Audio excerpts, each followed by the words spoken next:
зураад миксертэй одоо тэгээд Орхон аймгийн засаг даргын хамгааллын газраас ажлын байр шинээр бий болгох, эдийн засгийн хөрөнгөө эргэлтэд оруулах хөтөлбөр хэрэгжүүлдэг, тус хөтөлбөрийн хүрээнд гарааны бизнес эхлүүлэх гэж байгаа хүмүүст Эрдэнэт шинжлэх ухааны технологийн паркаас хөнгөлөлттэй хөрөнгө оруулалт хийдэг.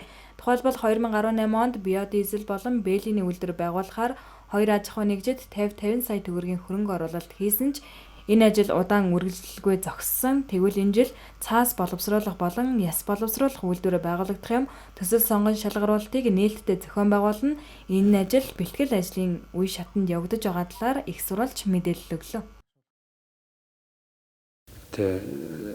Одоо энэ ажил орон нутгийн төсвийн ажлын байр нэмэгдүүлэх энэ хуулийн дагуу зардлын ажил дээр бас зохион байгуулалтанд туслаад иймэрхүү ажил бас явж байгаа. Тэгээ гол зорилго бол ажлын байр бий болгох, ажлын байр үйлдвэрлэл төр бий болдог. Тэгээд орон нутаг өөрөө ажлын байраа бий болгох энэ хөтөлбөрөө шинжлэх ухааны технологийн паркаар дамжуулаад энэ хөрөнгө оруулалтыг одоо дахиад хийх гэж явж байна.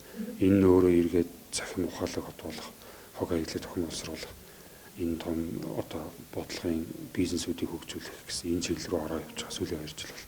Энэ жил дахиад 2 төслийг хүлээж авна гэдээ удахгүй олон нийтэд зарлагдах гал явж байна. Хамгийн анх бол явж исэн зөв чөлөөтэй үйлдвэрлэл гэж явж исэн.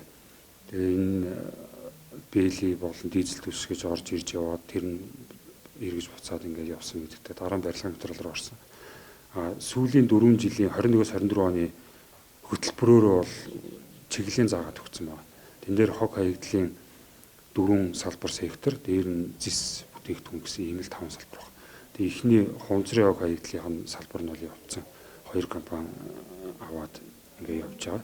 Одоо энэ жил цаас болон шатах органик гаралтай ургамал модны хаягдл гэсэн энэ салбар нь тэгээд амьтны гаралтай хаягдл яс руу орно. Ирэх жил тэгээд зис рүүгээ ордог ч юм. Ингээд энэ хогнуудыг ерөөхдөө нэг 4-5 жижиг юм бүлэг болгоод ингээд бизнесүүдийг дэмжиж тэн дээр ажлын байранд гараад дээр нь бас нөгөө хог боловсруулах экологи байгуулагчны асуудлыг давхар шийдэх. Ийм л хөтөлбөр болоод их хуурцсан юм болоо явж байгаа.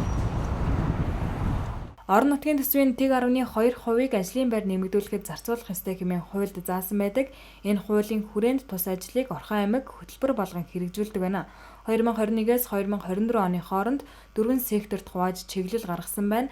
Тухайлбал хог хаягдлын 4 сектор буюу хуванцар хог хаягдал, амьтны гаралтай хог хаягдал, цаасан хог хаягдлыг дахин боловсруулах, мөн дээрэс нь зэсэн бүтээгдэхүүн үйлдвэрлэл хэмээн хуваасан байна.